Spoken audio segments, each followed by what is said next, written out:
It seemed to come out of nowhere. I could hardly catch my breath after hearing, "You're 60 pounds overweight. You have chronic fatigue and irritable bowel syndrome. Here are your prescriptions. See you in 6 months.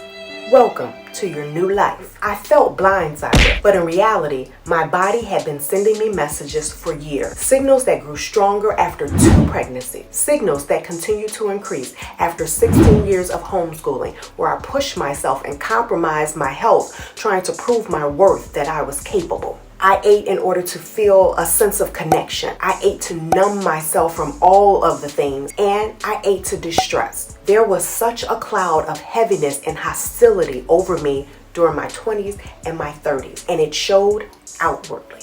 I don't know if you can relate to that. After crying in the shower, then standing in front of the mirror to prepare my face to go and show the world that I was okay and capable of taking care of others and doing all the things that came my way, I looked in the mirror and I didn't like the person staring back at me. I didn't recognize her. Her eyes were filled with confusion, dread, embarrassment, and doubt. My heart truly felt for her, for that version of me. It was there when my journey for something better, a life where I was 60 pounds lighter, managing chronic fatigue and irritable bowel syndrome, using whole foods, movement, and lifestyle practices began. I said no to the medication, no to all of the things that the doctors told me I couldn't, wouldn't, and shouldn't be able to do because of the state of my health. If only I had known.